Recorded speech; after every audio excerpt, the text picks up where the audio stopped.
Qui peut interpréter la Bible? Aujourd'hui, nous allons aborder le sujet de l'interprétation de la Bible. On va répondre à la question, l'interprétation de la Bible est-elle réservée au clergé ou à un groupe particulier de personnes?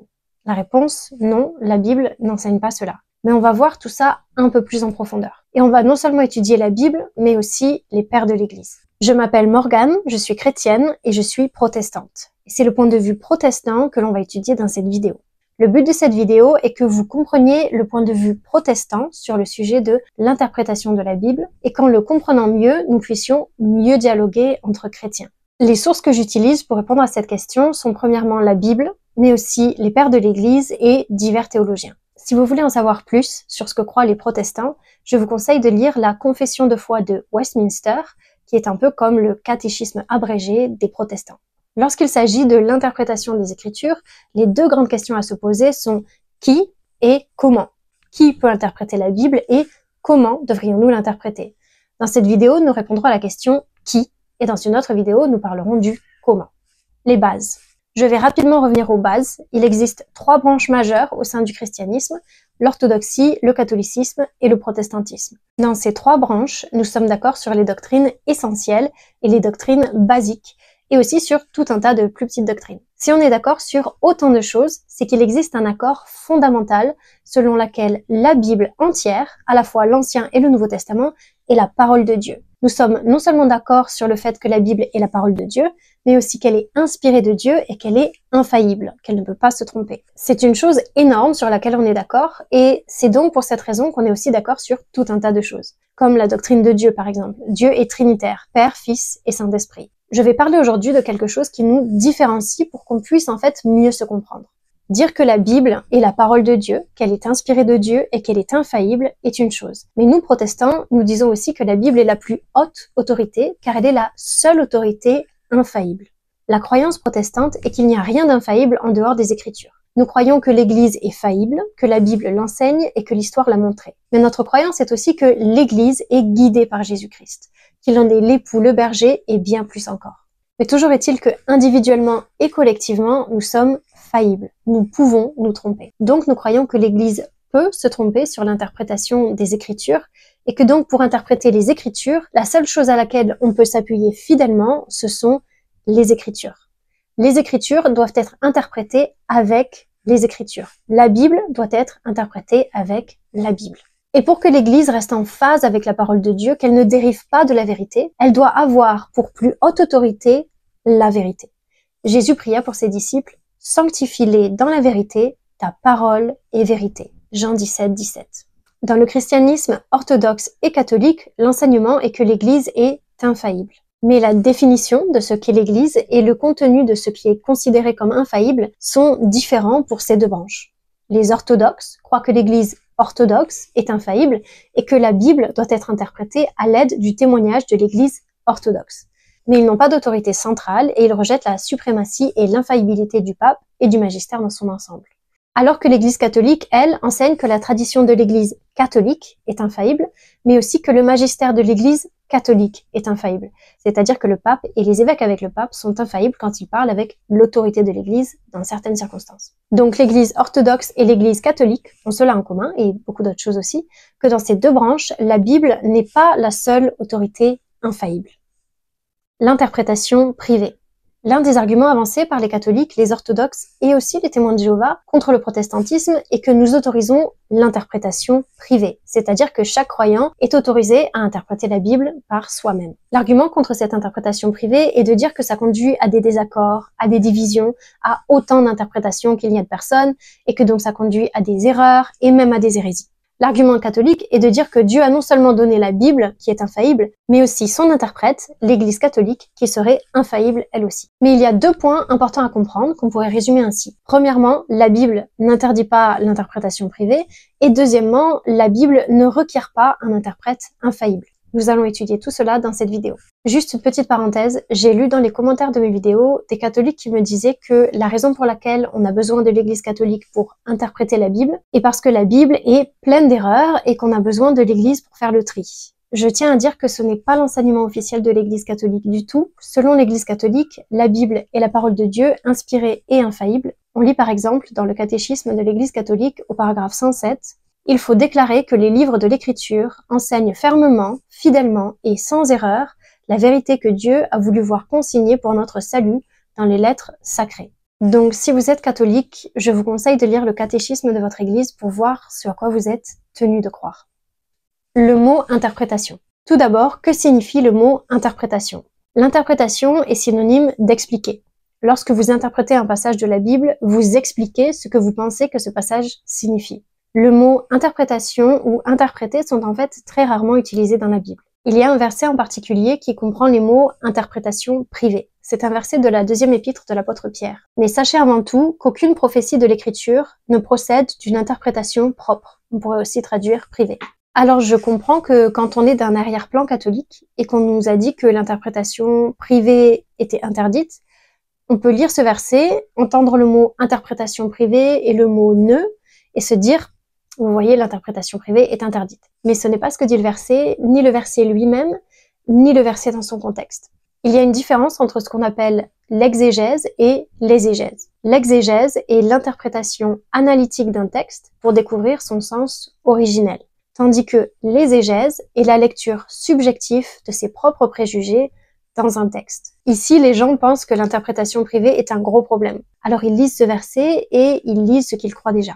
Mais si vous regardez le verset mot après mot, il ne dit pas que l'interprétation privée est interdite. Relisons-le. Mais sachez avant tout qu'aucune prophétie de l'Écriture ne procède d'une interprétation propre ou privée. Ça dit que les prophéties de l'Écriture ne sont pas la propre interprétation de son auteur, elles viennent de Dieu. Et si on lit le verset suivant, ça nous aidera à mieux comprendre. Car ce n'est pas par une volonté d'homme qu'une prophétie a jamais été apportée, mais c'est poussé par l'Esprit Saint que les saints hommes de Dieu ont parlé. 2 Pierre 1, 21. Ce verset est un verset dont j'ai parlé dans la dernière vidéo. C'est un verset similaire à 2 Timothée 3,16 qui parle des Écritures comme étant inspirées de Dieu. Dans ce verset-là, de Pierre, il est dit que les auteurs des Écritures ont été poussés par le Saint-Esprit. Donc ce passage qu'on a lu dans 2 Pierre chapitre 1 parle en fait du fait que les Écritures viennent de Dieu. Il ne s'agit pas d'interdire l'interprétation privée. Alors l'interprétation de la Bible est-elle réservée au clergé? Est-elle réservée à certaines personnes ou groupes de personnes? Qui peut interpréter la Bible? Premièrement, d'après la Bible, tous ont un sens inné du divin. Alors tout d'abord, regardons ce que dit la Bible. Premièrement, la Bible dit que tout le monde a un sens inné de Dieu, que chaque personne est capable de reconnaître qu'il y a un créateur. C'est l'apôtre Paul qui nous enseigne ça dans sa lettre aux Romains. Car ce qui peut se connaître de Dieu est manifeste parmi eux. Dieu le leur a manifesté. En effet, ses perfections invisibles, son éternelle puissance et sa divinité sont, depuis la création du monde, rendus visibles à l'intelligence par le moyen de ses œuvres. Ils sont donc inexcusables. Donc tous les humains ont conscience de l'existence de Dieu et ont un sens inné de son existence, même s'ils répriment cette connaissance, comme Paul l'explique dans le reste de ce chapitre. Révélation surnaturelle. Mais Dieu ne s'est pas seulement révélé à travers la création. Dieu a envoyé des prophètes qui ont écrit les Écritures, et dans les derniers jours, il a envoyé son Fils, et les Écritures témoignent de son Fils. La Bible écrite pour tous. La Bible en fait est écrite pour tous. Elle n'est pas écrite seulement pour ceux qui ont une éducation ou une expertise spéciale. Il est dit que les disciples de Jésus étaient sans instruction. Il est dit dans le livre des Actes, lorsque les chefs religieux virent l'assurance de Pierre et de Jean, sachant que c'étaient des hommes du peuple sans instruction, ils furent étonnés. Ils les reconnurent en même temps pour avoir été avec Jésus. La Bible est pour tous, même pour ceux qui sont sans instruction et sans sagesse, puisque c'est la Bible qui donne instruction et sagesse. On lit dans Psaume 19,8 « La loi de Yahweh est parfaite, elle restaure l'âme. Le témoignage de Yahweh est sûr, il donne la sagesse aux simples. » Même les enfants peuvent comprendre la Bible, puisque dans l'Ancien Testament, Dieu ordonne aux parents d'enseigner ses commandements à leurs enfants. On lit dans Deutéronome chapitre 6 que les parents doivent intégrer ces enseignements dans la vie quotidienne, que ce soit à la maison ou en chemin. Le passage suppose que les parents sont capables de transmettre clairement ces commandements à leurs enfants. Comme Jésus l'a dit, « Laissez ces petits enfants et ne les empêchez pas de venir à moi, car le royaume des cieux est pour ceux qui leur ressemblent. » Donc la Bible est même écrite de façon à ce que les parents puissent l'enseigner à leurs enfants. Jésus a passé environ 3 ans à voyager à travers le Moyen-Orient pour prêcher la bonne nouvelle du royaume de Dieu. Il enseignait dans les synagogues, mais aussi chez les gens et en plein air.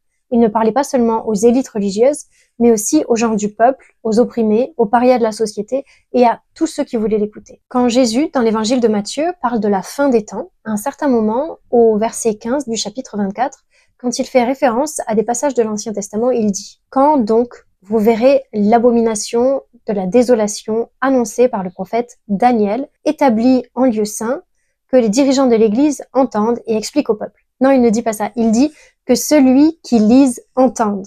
Que celui qui lise entende. Matthieu 24, 15.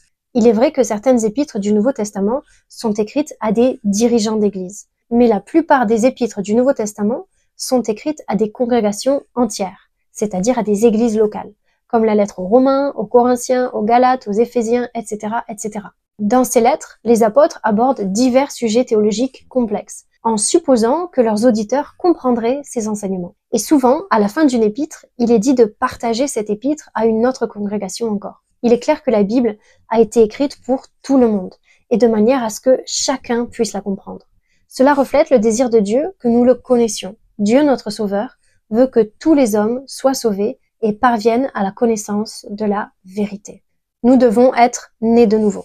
Mais même si nous avons tous un sens inné de Dieu, et que Dieu s'est révélé par ses prophètes et son Fils dans les Écritures, et que la Bible est faite pour être comprise, eh bien la Bible dit aussi que tout le monde ne peut pourtant pas la comprendre. Pas seulement interpréter la Bible, mais aussi simplement comprendre ce qu'elle dit. Autrement dit, vous pouvez lire la Bible et comprendre intellectuellement, vous pouvez suivre les phrases et le récit qu'elle relate, mais spirituellement, vous ne pouvez pas la comprendre jusqu'à ce que Dieu vous en rende capable par son Saint-Esprit, jusqu'à ce que vous naissiez de nouveau. Être né de nouveau n'a rien à voir avec votre éducation, votre profession, votre dénomination ou votre affiliation à une église plutôt qu'à une autre. Peu importe que vous soyez orthodoxe, catholique, protestant, luthérien, réformé, baptiste, appartenez-vous à Christ? Avez-vous été racheté par son sang et régénéré par son Saint-Esprit?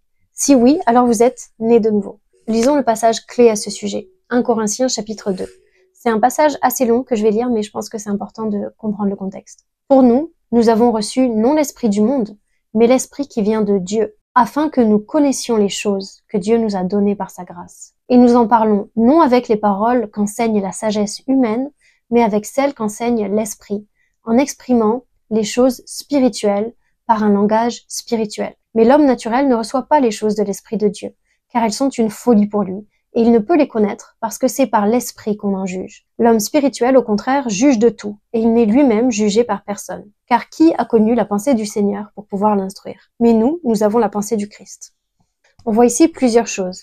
Dieu nous révèle sa sagesse par son esprit, l'homme naturel ne peut le comprendre, l'homme spirituel peut le comprendre, par l'esprit de Dieu, nous avons la pensée du Christ. On voit ici une distinction claire entre l'homme naturel et l'homme spirituel. On pourrait aussi dire entre l'homme charnel et l'homme dirigé par l'esprit, ou encore entre l'homme non régénéré par l'esprit de Dieu et l'homme régénéré par l'esprit de Dieu. L'homme naturel rejette les choses de Dieu comme étant insensées parce qu'il n'a pas l'esprit de Dieu. L'homme spirituel comprend la vérité à travers l'illumination du Saint-Esprit. Ça vous rappellera sûrement les paroles de Jésus dans Jean 3 qui répond à Nicodème. En vérité, je te le dis, si un homme ne naît d'eau et d'esprit, il ne peut entrer dans le royaume de Dieu. Ce qui est né de la chair est chair, ce qui est né de l'esprit est esprit. Jusqu'à ce qu'une personne naisse de nouveau, elle n'est pas née de l'esprit et donc elle n'est pas éclairée par l'esprit pour comprendre les choses de Dieu. Pour la personne qui n'est pas illuminée par l'Esprit Saint, les vérités spirituelles ne sont pas perceptibles. En fait, comme un théologien l'a dit, la parole de Dieu, pour les gens qui n'ont pas l'Esprit de Dieu, c'est comme un tableau de maître pour les aveugles, ou de la musique classique pour les sourds. La Bible est écrite clairement, mais pour la comprendre correctement, nous avons besoin de l'aide de l'Esprit de Dieu, du Saint-Esprit. Ainsi, la capacité nécessaire pour comprendre les Écritures n'est pas intellectuelle, mais spirituelle. Sanctification. Mais la Bible ne dit pas que dès que vous êtes né de nouveau et que vous êtes rempli de l'Esprit Saint, vous avez une compréhension parfaite de la Bible. La Bible enseigne également la sanctification. Notre esprit doit être renouvelé et les pensées du monde détruites, afin que nous devenions davantage semblables au Christ et que nous puissions comprendre avec plus de clarté et de pureté les paroles de Dieu. Le Seigneur Jésus a dit « Sanctifie-les par ta vérité, ta parole est vérité » Jean 17, 17. L'apôtre Paul a dit que notre intelligence doit être renouvelée. Ne vous conformez pas au siècle présent, mais soyez transformés par le renouvellement de votre intelligence. Nous avons besoin des Écritures pour renouveler notre intelligence, pour sanctifier notre façon de penser. Par le Saint-Esprit, nous pouvons comprendre la Bible, mais notre compréhension de la Bible doit être affinée. Nous devons être sanctifiés. Diligence. La Bible n'enseigne pas non plus que nous n'avons pas besoin d'y travailler, que nous n'avons pas besoin de faire des efforts pour mieux comprendre la Bible. La Bible parle de faire preuve de diligence dans l'étude des Écritures. Dans sa première lettre à Timothée, l'apôtre Paul lui écrit « Veille sur toi-même et sur ton enseignement, mais y une constante application. » Et dans sa deuxième lettre, « Efforce-toi de te montrer dans le service de Dieu comme un homme éprouvé, un ouvrier qui n'a point à rougir, dispensant avec droiture la parole de la vérité. » Il est possible de mal dispenser la parole de vérité. C'est pourquoi l'apôtre Paul commande à Timothée de s'efforcer de la dispenser correctement. L'apôtre Pierre, dans sa deuxième lettre, parle des lettres de Paul en disant « Il y a des points difficiles à comprendre » de Pierre 3,16. Certaines parties des Écritures peuvent être plus difficiles à comprendre que d'autres. Il faut des efforts et de la diligence pour les comprendre correctement. Certaines parties peuvent paraître claires instantanément, alors que d'autres, nous devons étudier assidûment pour pouvoir comprendre clairement ce qui est enseigné. Et c'est toujours à la lumière des enseignements clairs des Écritures que nous pouvons comprendre les enseignements plus difficiles. Les dirigeants des églises. La Bible ne dit pas que la compréhension et l'interprétation des Écritures sont réservées au clergé, mais elle ne dit pas non plus qu'il n'y a pas de clergé. Ce n'est pas parce que nous croyons que l'Église et les dirigeants de l'Église sont faillibles que nous croyons qu'il n'y a pas besoin de dirigeants dans les églises. La Bible indique évidemment qu'il doit y avoir des dirigeants dans les églises, plus particulièrement des anciens et des diacres. Le rôle des anciens, que certaines branches et dénominations chrétiennes appellent pasteurs, prêtres, évêques, etc., sont des chefs spirituels et des responsables dans les églises. Les anciens et les diacres doivent répondre à des qualifications spécifiques décrites dans 1 Timothée chapitre 3 et Tite chapitre 1. Ils ont effectivement une autorité sur le troupeau, même si la Bible n'enseigne pas que leur autorité est infaillible. Mais leur autorité est un moyen par lequel le Seigneur nous aide à grandir, en grâce et en connaissance de notre Seigneur Jésus-Christ. Le don de l'enseignement. La Bible parle aussi du don de l'enseignement. Le don spirituel de l'enseignement est l'un des dons accordés par le Saint-Esprit. On le lit dans la lettre aux Romains, aux Corinthiens et aux Éphésiens. Et nous lisons dans la Bible que même si tous les chrétiens doivent enseigner la parole de Dieu à leurs enfants et annoncer l'évangile à tous ceux qui les entourent, tous les chrétiens n'ont pas reçu le don de l'enseignement. Il y a différents dons spirituels dont parle la Bible, comme le dit l'apôtre Paul. Tous ceux-ci sont l'œuvre d'un seul et même esprit et il les distribue à chacun comme il le décide. Même si certains chrétiens ont reçu le don de l'enseignement, la Bible ne dit nulle part que ces personnes ne peuvent pas se tromper ou qu'elles sont infaillibles. En fait, elle nous enseigne exactement le contraire. Faux enseignements. La Bible est pleine d'avertissements contre les faux enseignants et d'exhortations à aimer la vérité et à ne pas se laisser duper. Par exemple, Paul, dans Actes chapitre 20, met en garde les évêques d'Éphèse et les avertit qu'après son départ, de faux enseignants s'élèveront parmi eux, parmi les évêques. Jésus, dans son sermon sur la montagne, dit « Gardez-vous des faux prophètes, ils viennent à vous en vêtements de brebis, mais au-dedans, ce sont des loups ravisseurs. » Paul, dans sa deuxième lettre aux Corinthiens, prévient qu'il y a de faux apôtres. Ces gens-là sont de faux apôtres, des ouvriers astucieux qui se déguisent en apôtres du Christ. Et il y a plein d'autres exemples comme ça. Connectés au corps. Mais le fait que Dieu ait doté son Église de certains rôles, comme celui de dirigeant du troupeau ou de certains dons, comme celui de l'enseignement, nous rappelle que comprendre la Bible n'est pas quelque chose que nous faisons complètement seuls dans notre coin. Si nous sommes chrétiens, nous faisons partie du corps du Christ. Et seulement en restant connectés au corps, nous grandirons et nous vivrons la vie chrétienne telle que Dieu l'a conçue pour nous. Faire partie d'une église locale, ce n'est pas un bonus pour les chrétiens. Ça fait partie intégrante de la vie du chrétien. La tradition de l'Église, la communion fraternelle, la soumission aux dirigeants de notre Église et les dons distribués dans l'Église nous aident à grandir dans notre foi et dans notre compréhension des Écritures. Et l'histoire de l'Église nous aide aussi. L'histoire de l'Église peut nous aider à interpréter la Bible. Savoir comment les chrétiens ont compris la Bible à travers les âges est important puisque le Saint-Esprit illumine les chrétiens. Le Saint-Esprit aide les chrétiens à comprendre la Bible et il y a eu beaucoup de chrétiens avant nous guidés par le Saint-Esprit. Il est donc important d'apprendre sur la manière dont les chrétiens du passé ont compris et interprété la Bible. Et l'Église n'est pas seulement composée de chrétiens ici sur terre, mais aussi de chrétiens qui sont au ciel. On appelle ça l'Église militante sur terre et l'Église triomphante dans les cieux. Et donc nous pouvons lire sur nos frères et nos sœurs qui ont couru avant nous et avec persévérance la carrière qui nous est maintenant ouvertes en Christ. On peut apprendre de ce qu'ils ont appris et comprendre de ce qu'ils ont compris. Mais pourtant, il est crucial de reconnaître que la façon dont les chrétiens ont interprété la Bible n'est pas infaillible, mais que seule la Bible est infaillible. Et aussi la façon dont les chrétiens ont compris la Bible à travers les âges n'est pas la même. Il y a eu beaucoup d'interprétations différentes. Donc même si nous faisons bien de regarder les gens qui nous ont précédés et d'apprendre de leur sagesse, nous faisons aussi bien de nous rappeler que tous ceux qui nous sont précédés sont comme nous, des pécheurs influencés par le monde qui les entourait et capables d'erreurs. Les passages moins clairs. Ce qu'on vient de voir, c'est aussi ce qu'on appelle la doctrine de la clarté des Écritures. Si vous lisez la Confession de foi de Westminster, qui est un peu comme le catéchisme abrégé pour les protestants, vous pourrez lire dans le paragraphe 9 « L'Écriture elle-même est la règle infaillible de son interprétation. C'est pourquoi, lorsque se pose une question au sujet du sens véritable et complet d'un texte quelconque de l'Écriture, la réponse doit être cherchée et trouvée à l'aide d'autres textes plus clairs. » Comme on a vu, la Bible s'interprète avec la Bible. Et c'est avec les passages clairs que l'on interprète les passages moins clairs. Et nous verrons dans un moment que c'est aussi ce que les pères de l'Église ont enseigné. Erreur d'interprétation. L'autre chose très importante à noter, c'est que l'argument souvent posé contre le protestantisme, c'est que l'interprétation personnelle peut amener à de fausses interprétations, et même à des hérésies. Nous définirons une hérésie comme une croyance en opposition avec les enseignements de la Bible et une hétérodoxie comme une croyance qui s'écarte des enseignements de la Bible mais pas en complète contradiction. Et le point de vue protestant, c'est que oui, en effet, les interprétations personnelles peuvent être erronées, peuvent être fausses et amener à des hétérodoxies et des hérésies. Mais l'interprétation d'une église aussi, même de l'église catholique, l'interprétation officielle d'une église et l'interprétation personnelle d'un croyant peuvent toutes les deux être fausses. Donc nous pensons que les interprétations personnelles et les interprétations officielles sont faillibles et peuvent être fausses. En fait, un gros problème est lorsque l'interprétation fausse est déclarée comme l'interprétation correcte et officielle de l'Église qui ne pourra pas changer et à laquelle tous les chrétiens doivent se soumettre. Dans le catholicisme, il y a une distinction entre une doctrine et un dogme. Les doctrines englobent tous les enseignements de l'Église liés à la foi et à la morale, mais les dogmes sont les enseignements formellement définis par l'Église catholique. Contrairement aux doctrines, les dogmes sont considérés comme infaillibles et contraignants pour la foi de tous les catholiques. C'est-à-dire que les catholiques sont obligés de croire en ces dogmes. On lit dans Vatican I, 3e session, « Aussi doit-on toujours retenir le sens des dogmes sacrés que la Sainte Mère Église a déterminés une fois pour toutes et ne jamais s'en écarter sous prétexte et au nom d'une intelligence supérieure à ces dogmes. » Donc certes, les protestants peuvent mal interpréter la Bible, mais les interprétations protestantes ne sont pas dogmatisées, elles ne sont pas dites infaillibles et inchangeables, alors que les dogmes catholiques le sont.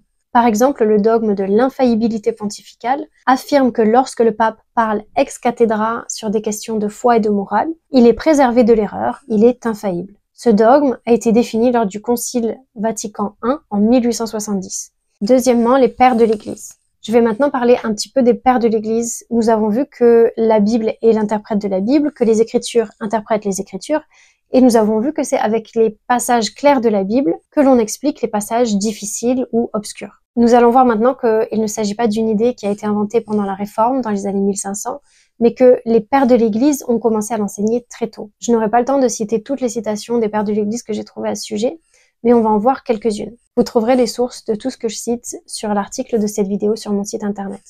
Irénée de Lyon. Irénée de Lyon, né vers 140 à Smyrne, actuelle Turquie, est probablement mort à Lyon vers l'an 200. Élève de Polycarpe, il est traditionnellement considéré comme le deuxième évêque de la ville de Lyon. Apologiste de son temps, il est connu pour son œuvre appelée Contre les hérésies. Irénée fait non seulement partie des pères de l'Église, mais aussi des docteurs de l'Église catholique.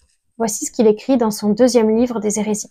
Que si nous ne pouvons trouver la solution de toutes les questions soulevées par les Écritures, n'allons pas pour cela chercher un autre Dieu en dehors de celui qui est le vrai Dieu. Ce serait le comble de l'impiété. Nous devons abandonner de telles questions au Dieu qui nous a fait, sachant très bien que les Écritures sont parfaites. Si donc, de la manière que nous venons de dire, nous savons abandonner à Dieu certaines questions, nous garderons notre foi et nous demeurerons à l'abri du péril. Toute l'Écriture qui nous a été donnée par Dieu nous paraîtra concordante.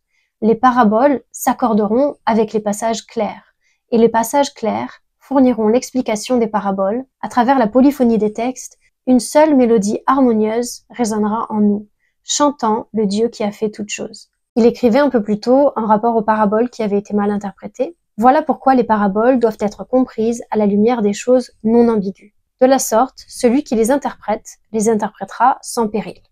Basile de Césarée. Basile de Césarée était l'évêque de Césarée en Turquie actuelle dans les années 300. Il était un théologien influent qui défendit la foi de Nicée contre l'arianisme. Il fait partie avec son frère Grégoire de Nice et son ami Grégoire de Naziance des pères cappadociens. Il fait aussi partie des 3 hiérarques de l'Église orthodoxe avec Grégoire le théologien et Jean Chrysostome. Dans son livre sur le baptême, livre 2, il écrit « Si un commandement est donné et que la manière de l'exécuter n'est pas précise, obéissons au Seigneur qui dit « Sondez les Écritures ». Suivons l'exemple des apôtres qui ont interrogé le Seigneur lui-même sur l'interprétation de ces paroles et apprenons la voie vraie et salutaire en nous inspirant des paroles qu'il a prononcées à un autre endroit. Jean Chrysostome. Jean Chrysostome était archevêque de Constantinople dans la fin des années 300. Il est connu pour sa prédication. Le surnom Chrysostome signifie « à la bouche d'or » en grec, en référence à son éloquence remarquable. Il est l'un des pères de l'Église et un des docteurs de l'Église catholique. Il fait partie des 3 hiérarques de l'Église orthodoxe avec Grégoire le théologien et Basile de Césarée. Dans son commentaire sur le livre de la Genèse, en parlant de ceux qui interprètent que le jardin d'Éden était au paradis et non sur terre, il écrit « C'est ainsi qu'ils adoptent un sens tout contraire à celui de l'écriture, et qu'ils suivent une route semée d'erreurs, en entendant du ciel ce qui est dit de la terre. Mais dans quel abîme ne serait-il pas tombé si par l'inspiration divine, Moïse n'eût employé un langage simple et familier? Sans doute, l'écriture interprète elle-même ses enseignements, et ne donne aucune prise à l'erreur. Mais parce que plusieurs la lisent ou l'écoutent bien moins pour y chercher la doctrine du salut que l'agrément de l'esprit, ils préfèrent les interprétations qui les flattent à celles qui les instruiraient. C'est pourquoi je vous conjure de fermer l'oreille à tous ces discours séducteurs et de n'entendre l'écriture que conformément au saint canon. Ainsi, quand elle nous dit que Dieu planta à l'orient d'Éden un jardin de délices, donnez à ce mot, mon cher frère, un sens digne de Dieu, et croyez qu'à l'ordre du Seigneur, un jardin se forma dans les lieux que l'Écriture désigne. Car on ne peut, sans un grand danger, pour soi et pour ses auditeurs, préférer ses propres interprétations au sens vrai et réel des divines Écritures. Jérôme. Jérôme de Stridon. Jérôme était un prêtre, théologien et traducteur chrétien dans les années 300 et début des années 400. Il est surtout connu pour sa traduction de la Bible en latin, la Vulgate, et ses commentaires sur l'ensemble de la Bible. Il est considéré comme un père de l'Église latine et comme un des docteurs de l'Église catholique. Dans l'une de ses homilies sur les psaumes, on peut lire « Certains diront peut-être, vous forcez l'Écriture, ce n'est pas ce qu'elle veut dire. Laissons l'Écriture sainte être son propre interprète. » On va s'arrêter là avec les citations parce que ça commence à être long, mais vous voyez l'idée. C'est avec la Bible qu'on interprète la Bible et c'est avec les passages clairs qu'on interprète les passages moins clairs. Troisièmement, l'interprétation inévitable. Maintenant, nous allons parler du problème de l'interprétation dans l'Église catholique. En fait, avoir un interprète officiel n'a pas permis de se débarrasser du problème d'interprétation. Le magistère est l'interprète officiel de toute la Bible. Mais nous sommes ici confrontés à un sérieux problème. Qui est l'interprète du magistère ? Et oui, c'est un réel problème parce que le magistère est interprété différemment selon différents catholiques. Un autre problème majeur par rapport au magistère est qu'il n'existe pas de liste infaillible des enseignements infaillibles. Donc, comment savoir quels sont les enseignements qui sont infaillibles? En fait, c'est un sujet de débat au sein du catholicisme. Donc, en fait, ce qui est sévèrement critiqué dans le protestantisme est présent dans le catholicisme, le problème de l'interprétation. Certes, il y a des divisions dans le protestantisme, mais il y en a aussi dans le catholicisme, et en fait, on retrouve le même éventail dans le catholicisme que dans le protestantisme. Dans le catholicisme, il y a les catholiques progressistes, les catholiques conservateurs et les catholiques traditionalistes. Dans le protestantisme, il y a les protestants progressistes, les protestants conservateurs et les protestants fondamentalistes. Les catholiques progressistes ont tendance à être plus libéraux dans leurs opinions. Ils mettent souvent l'accent sur la justice sociale, l'inclusion et l'ouverture au changement. Ils ont tendance à remettre en question les enseignements traditionnels et à chercher à adapter le catholicisme au contexte contemporain. Ils interprètent donc les textes officiels sous un certain angle, d'un angle qui correspond à leurs opinions, qui sont celles de la société actuelle. Les catholiques conservateurs, eux, défendent les valeurs et les enseignements traditionnels. Ils mettent l'accent sur la fidélité à la foi catholique historique. Ils adhèrent plus étroitement aux enseignements du pape Benoît XVI qu'à ceux du pape François. Les catholiques traditionalistes, eux, sont plus conservateurs que les catholiques conservateurs. Ils ont tendance à critiquer les dirigeants de l'Église catholique s'ils s'éloignent de la foi catholique historique. Ils sont ceux qui critiquent sévèrement le pape François, le pape actuel, et qui se font entendre à ce sujet. Ils sont aussi ceux qui débattent sur les textes du Vatican II, qui leur paraît trop modernistes. Ils cherchent également à préserver les pratiques et la liturgie d'avant Vatican II. Ils préfèrent donc la messe en latin. Certains traditionalistes questionnent même la légitimité de la papauté actuelle. Pourtant, ces catholiques traditionalistes sont toujours en communion avec Rome et ils sont toujours catholiques. Ces trois groupes ont également une vision différente de l'écuménisme, de comment voir les autres groupes chrétiens. C'est pour cette raison que je reçois des commentaires mitigés de la part de catholiques. Certains me disent que je ne devrais jamais aborder nos différences et que nous sommes tous frères et sœurs, et d'autres m'appellent une hérétique parce que je suis protestante. Ces grandes différences peuvent s'expliquer par la manière dont les catholiques interprètent les enseignements infaillibles de l'Église catholique, et même par les documents qu'ils considèrent comme infaillibles. Vatican II en particulier fait l'objet de nombreux débats parmi les catholiques. Est-ce un document entièrement infaillible ou est-ce que c'est seulement en partie infaillible? Comme je vous le disais, nous avons des divisions similaires dans le protestantisme. Et donc que ce soit la Bible ou les documents du magistère, il faut interpréter ce que l'on lit. Ajouter des documents infaillibles ne fait qu'ajouter des documents à interpréter. Conclusion. Dans cette vidéo, nous avons étudié la clarté des Écritures. Nous avons vu que la Bible est écrite de façon à être comprise par tous. Nous avons vu que lorsque l'on fait face à des passages difficiles à comprendre, il nous faut les interpréter avec les passages clairs, comme les pères de l'Église l'ont enseigné. Pour mieux comprendre les Écritures, il faut sonder les Écritures, car la Bible est son propre interprète. Pour comprendre la Bible et pour comprendre les passages difficiles de la Bible, la solution n'est pas d'avoir recours à un interprète se disant infaillible, puisque toute interprétation est faillible et que tout document requiert interprétation. En ajoutant des documents infaillibles qui interprètent la Bible, on ajoute en fait des documents à interpréter, ce qui explique les différences dans le catholicisme. Alors bien que les protestants soient accusés d'avoir tout un tas d'interprétations différentes, nos interprétations ne sont pas jugées divines ou infaillibles, mais les interprétations du magistère de l'Église catholique et les dogmes de l'Église catholique, au contraire, sont dites être des révélations divines et sont inchangeables. Donc, en conclusion, si vous lisez la Bible et que vous trouvez des passages difficiles, la solution n'est pas de donner à quelqu'un d'autre le rôle de décider de son interprétation. La Bible enseigne que nous serons tenus pour responsables de nous-mêmes, individuellement, et que nous ne pourrons pas blâmer quelqu'un d'autre au jour du jugement. Paul dit dans sa lettre aux Romains, « Ainsi chacun de nous rendra compte à Dieu pour lui-même. » La solution n'est pas non plus de lire la Bible et de ne demander de l'aide à personne et de supposer que tout le monde a tort et que vous seul pouvez connaître la vérité. Le christianisme n'est pas une foi à vivre seul dans son coin. Les chrétiens doivent faire partie d'une église locale, en obéissance à Dieu. Vous ne pouvez pas vous attendre à grandir dans votre foi et dans votre compréhension des Écritures si vous ne faites pas partie d'une église locale. En tant que chrétiens, nous faisons également partie d'une église universelle, qui est militante sur terre et qui triomphe dans les cieux. Et nous pouvons apprendre de nos frères et sœurs du passé. La Bible interprète la Bible. Alors plus vous la lirez, plus vous la comprendrez. Je terminerai avec une œuvre d'art. Cette image représente chacune des 63 779 références croisées trouvées dans la Bible. Elle montre toutes les fois où la Bible fait référence à elle-même, de la Genèse à l'Apocalypse. Le graphique à barres qui s'étend en bas représente tous les chapitres de la Bible, et chaque ligne est un verset biblique. La longueur de la ligne est proportionnelle au nombre de fois où ce verset est mentionné. Vous voyez, la Bible se réfère continuellement à elle-même, et plus vous la connaîtrez, plus vous le verrez. La Bible est une bibliothèque de livres, et tous ces livres racontent la même histoire, de façon cohérente et de façon transcendante. Lisez et vous verrez. Comme l'auteur du psaume 119 l'a écrit, « Ouvre mes yeux pour que je contemple les merveilles de ta loi ». Psaume 119, 18. Si vous êtes abonné à cette chaîne, je vous remercie et je vous dis à la prochaine fois. Si vous avez aimé cette vidéo et que vous voulez soutenir ma chaîne YouTube, vous pouvez aimer cette vidéo, vous pouvez vous abonner à ma chaîne et vous pouvez aussi maintenant rejoindre ma communauté Patreon. Le lien est dans la description. Soyez bénis.